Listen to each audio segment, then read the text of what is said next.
Snowflakes drifted down like tiny feathers from heaven, catching the glow of a flickering street lamp. It was the kind of cold that bit through gloves and scarves, the kind of night when most people hurried home to warmth. But Elena Cruz stayed outside, her fingers moving over the strings of a battered guitar as though the music itself could keep her warm. She sat on an old milk crate at the mouth of a narrow alley, just outside Haven's Brew, the cafe where the smell of fresh coffee and cinnamon rolls danced in the air. Her worn guitar case lay open on the ground, a scattering of coins and a few crumpled bills inside. Most people passed by without looking. That was fine. She wasn't just playing for them, she was playing for herself, for her son, for the quiet hope that refused to die inside her. Every chord was a prayer. The melody she played tonight was an original, one she'd written years ago when her dreams were bigger than her bank account. It spoke of longing, of a home she'd never had, and of the God she still trusted to guide her feet. The notes seemed to hang in the winter air, lingering like the scent of pine and smoke. From across the street, a black SUV sat idling. Inside, a man in a tailored coat watched from behind tinted glass, his gaze drawn not to the cold night, but to the woman creating warmth from nothing. In the back seat, a little girl leaned forward, pressing her hand against the window. Her breath fogged the glass. "Daddy?" she whispered, her voice so soft it might have been the wind. Daniel turned toward her, startled. His daughter Sophie hadn't spoken in almost a year, not since the accident that had taken her mother. Yet here she was, looking out at a stranger with wide eyes, lips trembling with something between wonder and need. "What is it, sweetheart?" he asked gently, his voice low. Sophie didn't answer. Instead, she reached for the door handle. Daniel's driver glanced back. "Sir?" "It's fine," Daniel said, though his chest felt tight. "Open it." The moment the door clicked, Sophie stepped out into the cold without a word. Daniel followed quickly, the icy wind cutting through his coat. His daughter moved toward the alley where the music floated like light through fog. She stopped a few feet away from Elena, just listening, her eyes fixed on the woman's hands. Elena noticed the small figure first. She let the last note fade before lowering her guitar. "Hey there," she said softly, smiling through the cold. "Out late, aren't you?" Sophie didn't reply. She just tilted her head, as though memorizing the sound of the woman's voice. Daniel stepped forward. "I'm sorry if she's bothering you. She's not," Elena interrupted, her tone gentle. "She's listening." Something in her voice made Daniel pause. It wasn't pity, it wasn't awkwardness, it was understanding. "Do you take requests?" he asked, unsure why he was still standing there. Elena glanced at Sophie, then back at him. "I do." Sophie stepped closer, tapped the guitar, then mimed a strumming nurchen. Elena smiled knowingly. "I think I understand." She began to play Twinkle, Twinkle, Little Star, slow and tender, as if each note were made of spun sugar. Sophie's eyes shone. Daniel felt something shift in the air, fragile like the first crack in a wall. When the song ended, Sophie tugged lightly at her father's coat. For a moment, he thought she might speak again. She didn't. But she smiled, and it was the first time in months. Elena closed her guitar case. "You've got a beautiful daughter," she said. Daniel nodded, feeling the truth of it in his bones. "And you've got a gift." They stood there in the cold, neither sure why this moment felt heavier than it should, why it felt as though something invisible had just been set in motion. Above them, the snow kept falling, and somewhere high above the winter clouds, perhaps God was smiling. Daniel usually didn't linger in small cafes. His schedule ran like clockwork, every minute accounted for. But that night after leaving the alley, Sophie's small smile stayed etched in his mind. The next afternoon on his way to a meeting, Daniel found himself back on that same street. The cafe door was propped open, warm air spilling out with the scent of cinnamon and roasted beans. Inside, people chatted over pastries, laptops glowed, and behind the counter, a young barista laughed as she frothed milk. And there she was, Elena. She wasn't playing her guitar today, she was wiping down tables, humming under her breath. A floral scarf was tied around her hair, and though her clothes were simple, she carried herself with quiet dignity. Sophie, usually shy in public, tugged at Daniel's sleeve. "Daddy?" she whispered, her voice so faint he almost thought he'd imagined it. Elena looked up, caught his gaze, and smiled. "Well, hello again," she said. "I thought I'd buy my daughter a hot chocolate and maybe a coffee for myself." Elena nodded toward the counter. "Best in town. I'll tell Lily to make it extra warm." When the drinks arrived, Sophie sipped hers slowly, her eyes darting between her father and Elena. I couldn't help but notice the way Elena knelt to Sophie's level, speaking softly, never pushing her to respond. She simply created space. "So, you work here?" Daniel asked. "Part-time?" "The rest of the time I'm teaching guitar lessons or playing on the street when the bills are due." She said it without bitterness, just fact. Something about her honesty struck me. I was used to people dressing their stories in ambition and half-truths. She didn't. When they left, Sophie glanced back. Elena waved. That night, Daniel found himself thinking about how a simple cup of coffee could feel like a door left slightly open, and how easily one could step through. A week later, Daniel walked into the cafe alone. He told himself it was for coffee, but he knew better. Elena was there, this time with her guitar in her lap, singing softly in the corner. Her voice was warm, steady, with that faint rawness of someone who sang more for the soul than for applause. A small group of customers had gathered near her, but his eyes went straight to the lyric she was weaving. "A heart can heal, though scarred and torn, when faith still blooms where hope was worn." Sophie came running in a few minutes later, escorted by Daniel's driver. She froze when she saw Elena playing. Then, as if pulled by the music, she walked forward and sat cross-legged on the floor in front of her. Elena smiled mid-verse, then shifted seamlessly into "You Are My Sunshine." Daniel saw it happen, the way Sophie's lips began to move, shaping the words. No sound came at first, then in a voice barely louder than the hum of the espresso machine, she sang along. Daniel's throat tightened. Months of silence had just been broken, not in therapy, not at home, but here, with this woman and her guitar. When the song ended, Sophie climbed onto Elena's lap without hesitation. Daniel saw the surprise in Elena's eyes, the way she held the girl gently, as though afraid to break the spell. In that moment, something shifted in him too.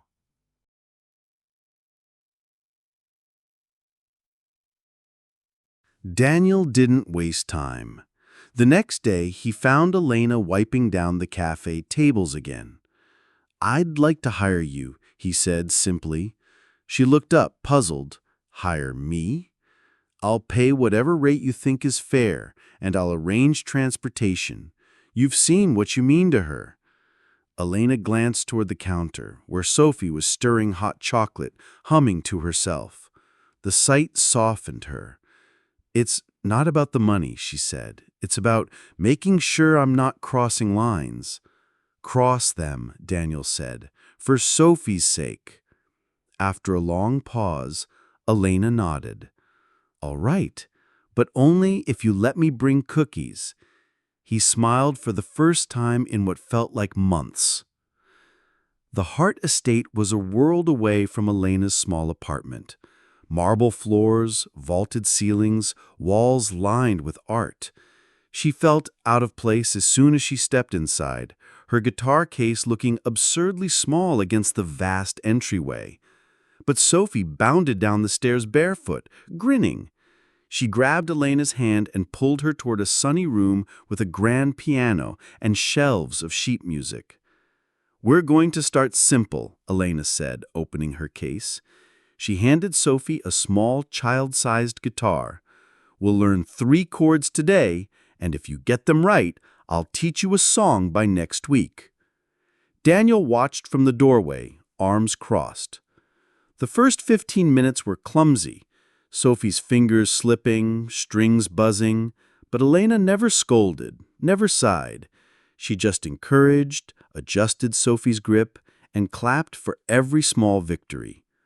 When Sophie finally strummed a clean G chord, she burst out laughing. Daniel hadn't heard that sound in nearly a year, and for the first time, he realized the lesson wasn't just for Sophie.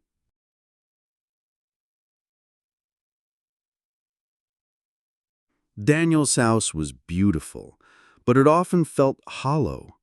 The wide hallways echoed with silence, and even the ticking of the antique clock seemed too loud.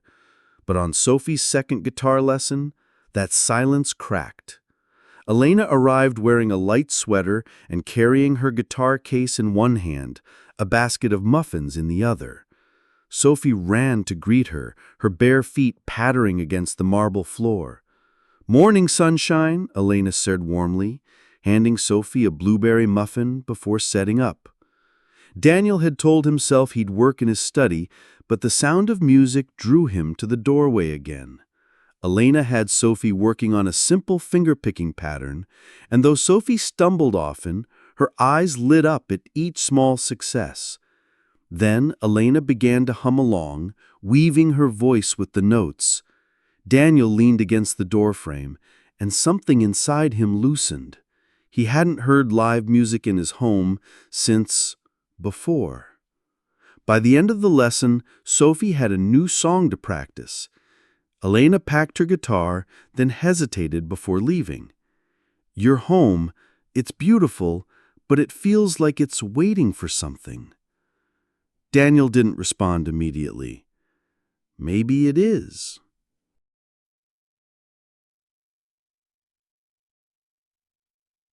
One evening, heavy rain lashed against the tall windows.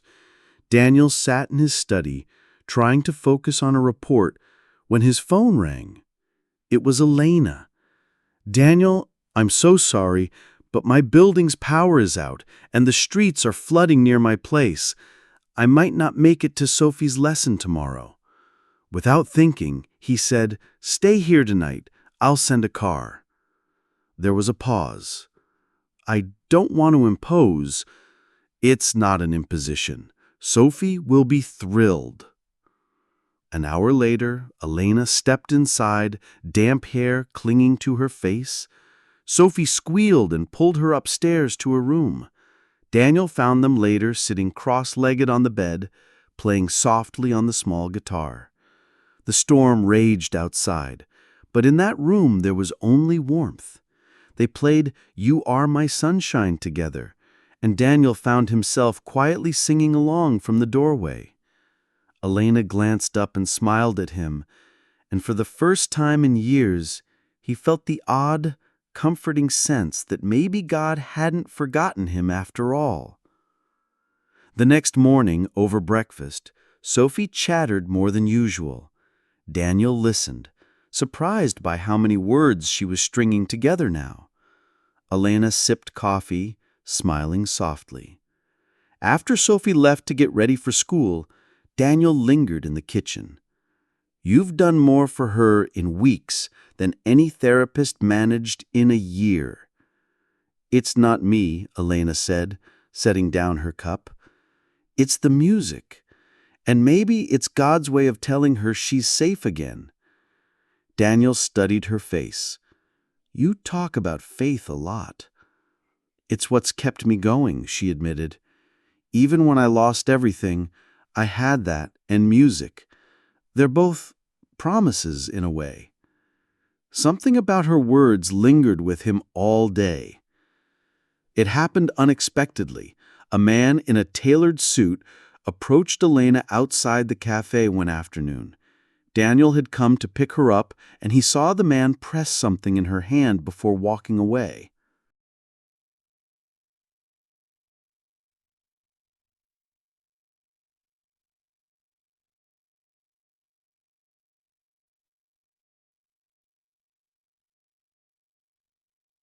"What was that about?" Daniel asked as she slid into his car. Her expression was guarded. "Just someone from my past." He didn't press further, but later that night, he saw her sitting in the guest room, staring at a worn photograph. Her eyes were distant, almost haunted. Daniel realized then that Elena's calm wasn't the whole story. She carried storms of her own. Daniel's estate had a large but neglected garden. One Saturday, Elena asked if she and Sophie could take their lesson outside. The winter chill was fading, and pale sunlight broke through the clouds. They sat on a bench among overgrown roses. Elena tuned her guitar, then handed Sophie a sheet with simple chords. Between songs, Elena began trimming the nearest bush. "You have a gardener," Daniel said from the patio. Elena smiled. "Sometimes it's good to do the tending yourself. Music and gardens are alike. They both need patience, care, and time to bloom." As the lesson ended, Sophie whispered something in Elena's ear. Elena nodded, then looked at Daniel. "She wants to say a prayer for her mom." They all bowed their heads. Sophie's small voice trembled, but she spoke clearly, asking God to watch over her mother in heaven and to help her dad smile again. Daniel's throat ached. He couldn't remember the last time he'd felt both broken and healed in the same breath. The house was quiet again, but Daniel couldn't sleep. He wandered downstairs and found faint music drifting from the living room. Elena sat at the grand piano, her fingers moving with tender precision. A small lamp cast a halo of light around her, and the melody was unlike anything Daniel had ever heard before. Bittersweet, like a farewell and a blessing in one. "You play too?" Daniel asked, stepping into the room. She startled, then smiled faintly. "Only when I can't sleep. Music keeps the shadows away." He leaned against the piano. "What's that piece?" "It doesn't have a name. I wrote it when I was lost. It's a prayer in disguise." They sat in silence for a while, the notes filling the space between words. When she finished, Daniel whispered, "It feels like hope." Elena's eyes softened. "That's exactly what it's meant to be." One morning, Daniel's assistant burst into his office, holding a tablet. "Sir, you should see this." The headline read, "Billionaire CEO linked to mysterious music teacher," accompanied by photos of him and Elena leaving a coffee shop. The article was filled with speculation, and one particularly cruel line suggested she was chasing wealth. When Daniel showed Elena, her face paled. This could ruin my reputation. I've worked hard to be known for my music, not for this." "I'll handle it," Daniel promised. But even as he said it, he knew the damage was already done. That evening, Sophie noticed Elena was quieter than usual. "Don't listen to them," Sophie whispered, hugging her tightly. "You're my friend. That's all that matters." Daniel stood in the doorway, his chest tightening at the sight, a child's trust defying the world's cruelty. Daniel's father, Charles, called him into the study. "Daniel, this woman, Elena, you barely know her, and now she's in the news. You have to think about Sophie." Daniel's voice hardened. "I am thinking about Sophie. She's happier than she's been in years thanks to Elena." Charles shook his head. "Or maybe she's just good at making herself seem indispensable. I've seen it before." Daniel left the room without another word, but his father's suspicion planted a small seed of doubt. That night, as he passed the guest room, he saw Elena through the half-open door, not plotting or scheming, but kneeling in prayer beside her bed. The doubt evaporated as quickly as it had come. Elena decided Sophie was ready for her first small recital, just for friends and family. They transformed the sunroom into a tiny concert hall, fairy lights twinkling above. When Sophie began playing, her hands trembled, but Elena knelt beside her, guiding each chord. The melody was simple, but the way Sophie's face glowed, Daniel couldn't look away. When the song ended, there was silence. Then applause from the small audience. Sophie's eyes darted to her dad, and he nodded with pride. Later, as they cleared away chairs, Daniel said quietly to Elena, "You've given her back a piece of herself. I'll never forget that." Elena looked at him, her gaze steady. "I didn't give it back. It was always there. I just helped her hear it again."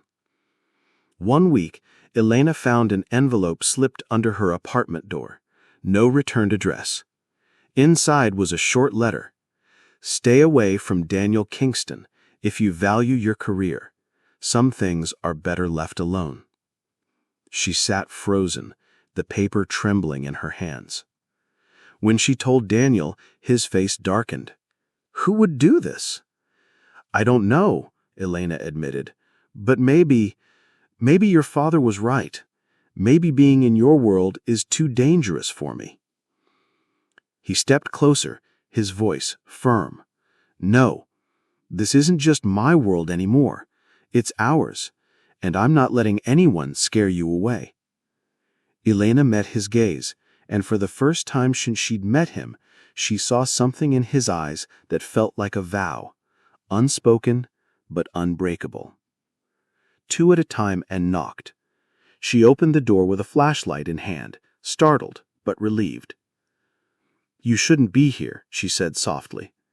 "And you shouldn't be sitting in the dark," he replied. "Come on, I'm taking you to my place." The moment she stepped inside his home, the warmth and light wrapped around her like a second skin. She smiled faintly. "You didn't have to." "I know," he said, "but I wanted to." The next morning, the scent of coffee and cinnamon filled the kitchen. Sophie bounded in, hair messy from sleep, and stopped short at the sight of Elena standing at the stove. "You're here," Sophie grinned. "Are you making pancakes?" Elena laughed. "Your dad said it's a Saturday tradition, so I thought I'd give it a try." Daniel leaned against the counter, watching them flip pancakes together. For a brief moment, the scene looked complete, like a family he never thought he'd have again. They ate together at the kitchen island, Sophie chattering about her school project, Elena nodding with genuine interest.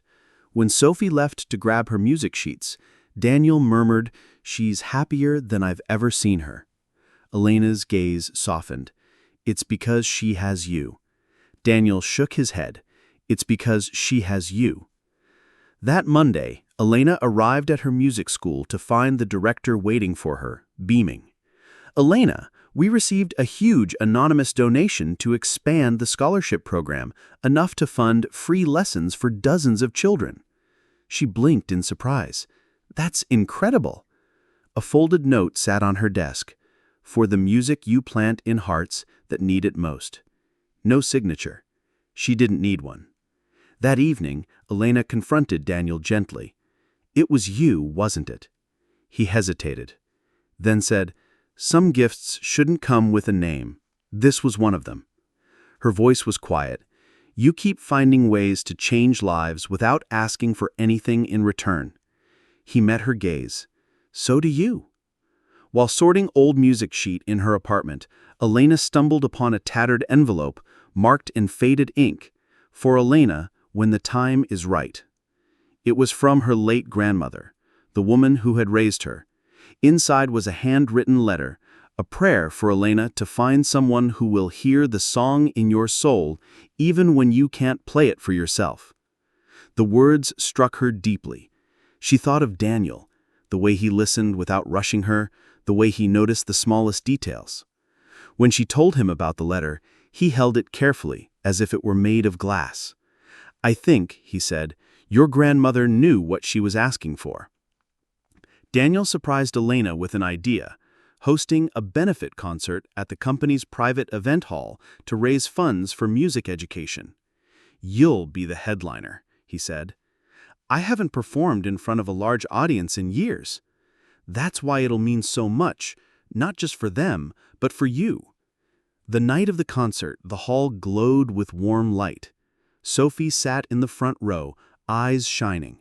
When Elena stepped onto the stage, her hands trembled until she spotted Daniel standing at the side, nodding in quiet encouragement. Her first notes were hesitant, but soon the music took flight.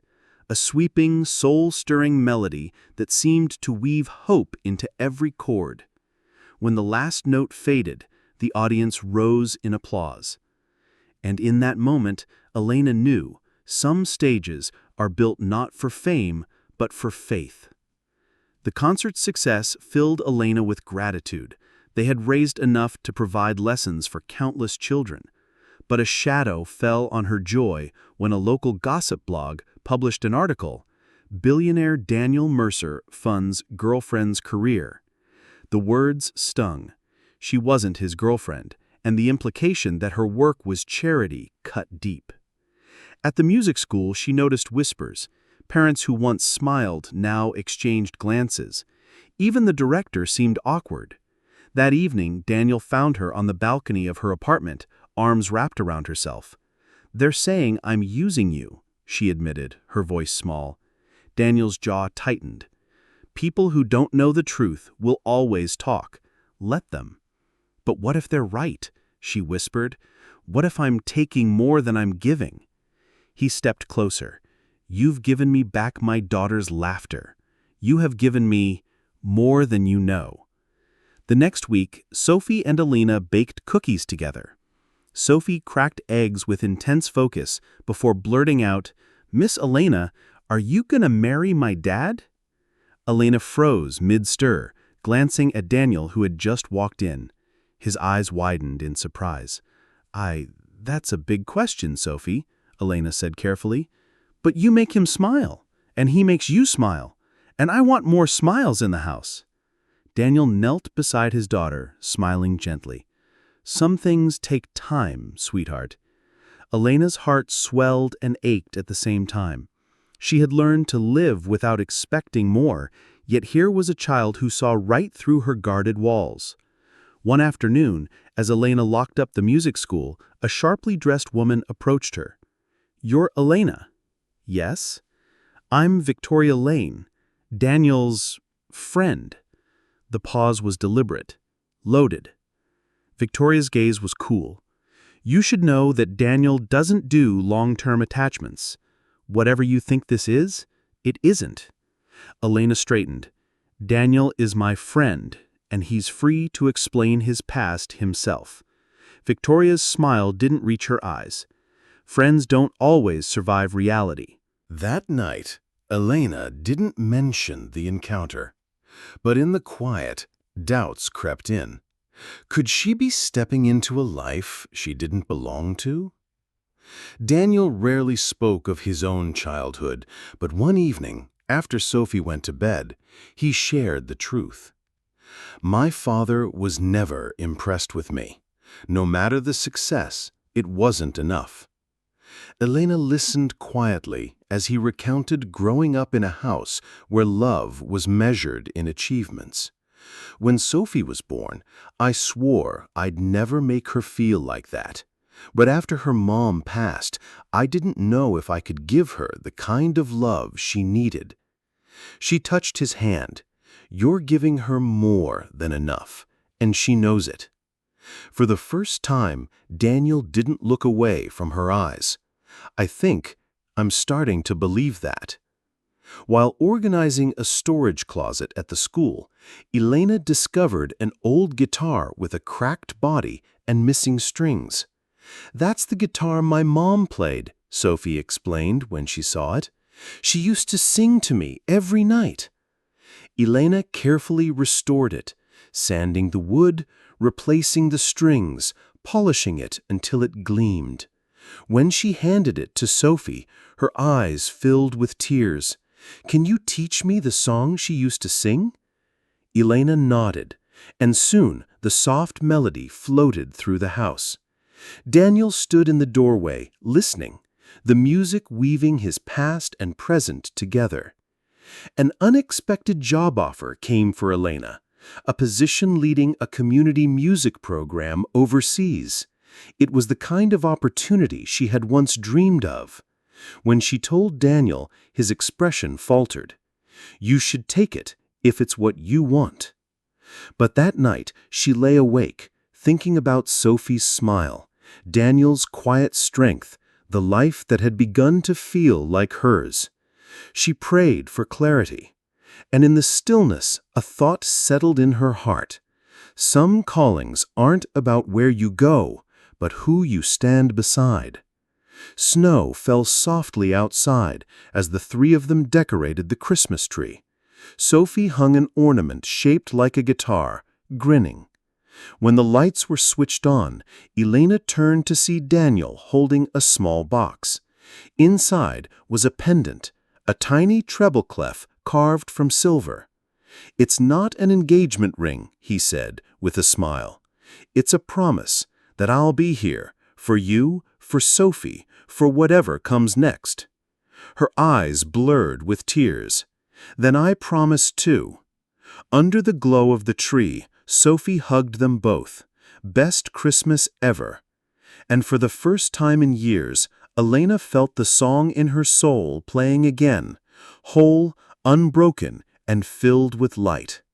The night sky over Riverton was an unsettling shade of violet, clouds rolling in from the east like a restless tide.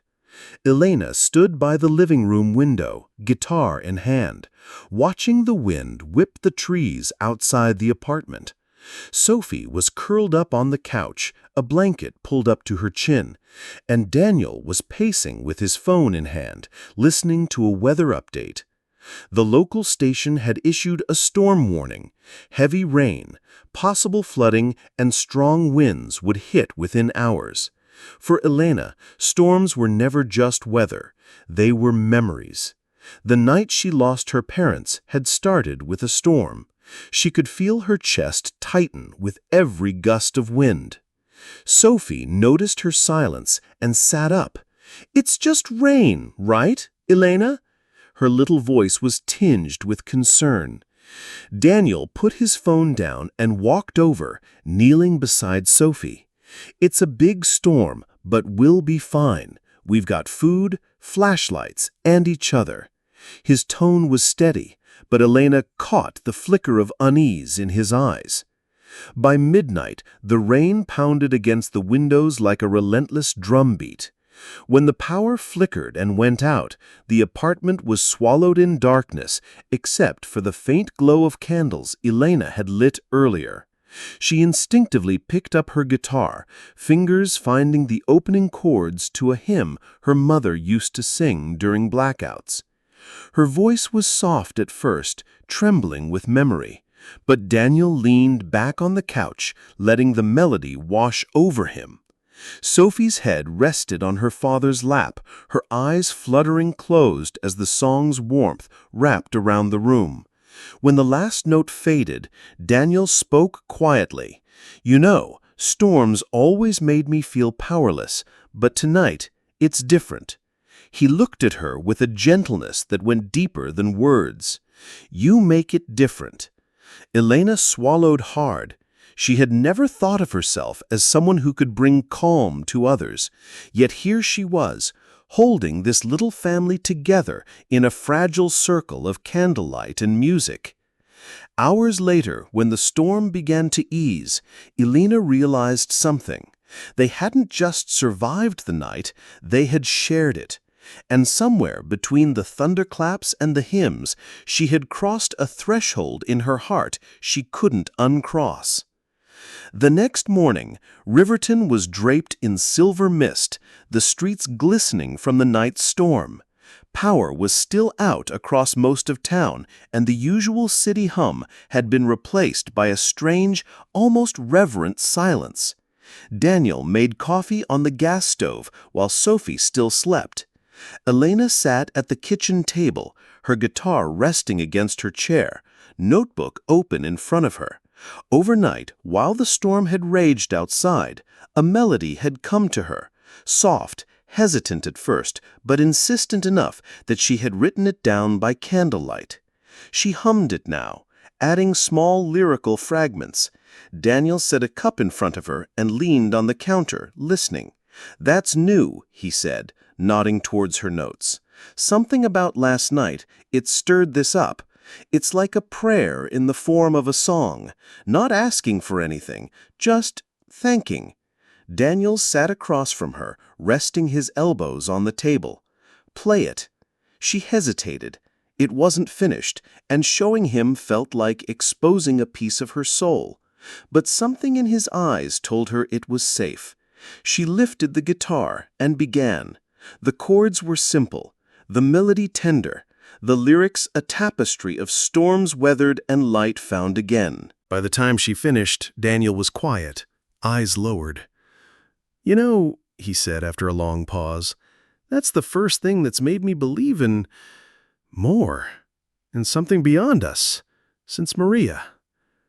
The mention of his late wife hung heavy in the air. Elena closed her notebook slowly. "It's still there, Daniel," she said softly. "Faith isn't something you lose forever. Sometimes it just waits for the right song to wake it up." When Sophie padded into the room, rubbing her eyes, Daniel reached over and squeezed Elena's hand under the table. A silent acknowledgement. Last night had been survival. This morning was something more, something that felt like the first light after a long, long night. The storm had passed, leaving the town bathed in a pale winter sun. Elena walked to the community center, carrying her guitar and a basket of muffins she had baked that morning. She was meeting the kids from her free music class, and Sophie had insisted on coming along. Inside, the hall smelled of fresh paint and cedar. The children were already there, their chatter echoing off the high walls. Sophie ran to join them, her laughter blending with theirs, while Elena set up chairs in a circle. Daniel stood in the doorway, arms folded, watching her move like she had been born to do this, creating spaces where people felt safe, welcomed, and seen. Halfway through the session, one of the mothers approached Elena with a small envelope. She said, "We all talked," nodding toward the other parents. "This is for you. Just a little thank you for giving our kids music when you had nothing to gain." Elena's first instinct was to refuse, but the woman pressed the envelope into her hand. "Please. You've given them joy in a time when they needed it most." When Elena peeked inside, her breath caught. Folded bills, enough to cover her month's rent.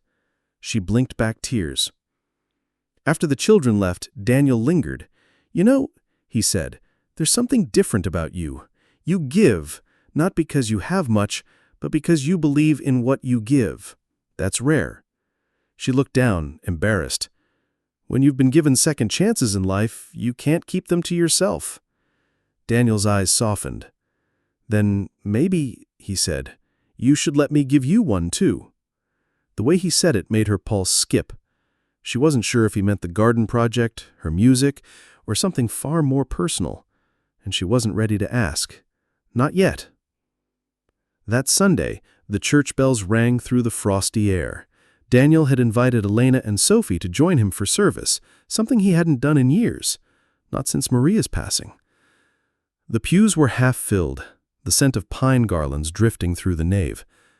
Sophie sat between them, her small hands clasped as the choir began a soft carol. Elena's voice joined in, harmonizing without even thinking. Daniel glanced at her, the music washing over him like something sacred. Halfway through the sermon, the pastor spoke about forgiveness, not just towards others, but towards oneself. He said, "Some of you carry guilt like a stone in your pocket, but God didn't design you to live bent under that weight. He came so you could put it down." Daniel's chest tightened. He had been carrying that stone since the night of the accident. Maria's death wasn't his fault, but the what-ifs haunted him.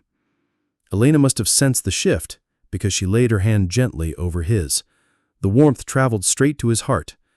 After the service, the congregation moved to the small altar to light candles. Daniel surprised himself by stepping forward. He lit one, closed his eyes, and whispered, "If you can hear me, I'm ready. Help me let go." When he opened them, Elena was beside him, her own candle flickering. She leaned closer and murmured, "Sometimes when you release what's heavy, you make room for what's beautiful." He realized then, she wasn't just healing Sophie, she was healing him.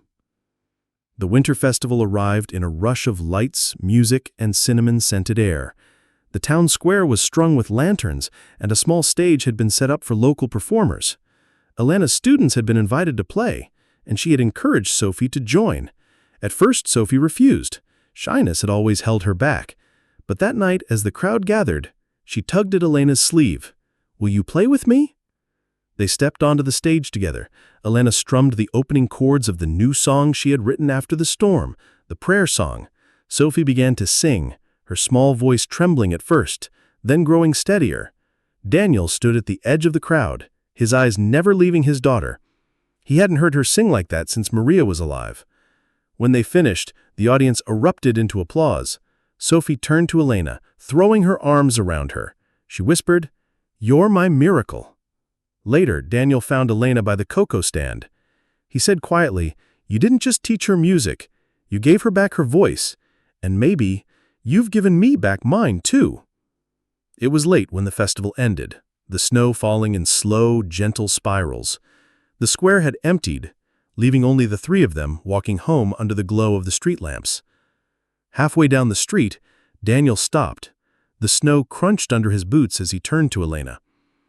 "I need to say something before this night ends." She looked up at him, her breath visible in the cold air. "I've been afraid to feel this again, afraid to love, afraid to hope, but you've shown me that love isn't replacing what was lost. It's honoring it by living fully again." Elena's heart thudded. "Daniel," she took her hands in his, "I don't know what the future holds, but I do know I want to face it with you. You, me, and Sophie, under God's light, if you'll have us." The church bells in the distance struck midnight. Snowflakes landed on Elena's hair like tiny blessings. She smiled through her tears. "Then let's walk into it together." As they continued home, Sophie skipped ahead, her laughter ringing like a melody. Daniel and Elena walked behind, their joined hands warm against the winter night. Above them, the snow kept falling, soft and silent, like heaven's own promise. If you enjoyed this video, don't forget to give it a like and leave a kind comment. To help the channel stay motivated to create more great videos, please hit the subscribe button. Wishing you happiness and peace in the light and love of God.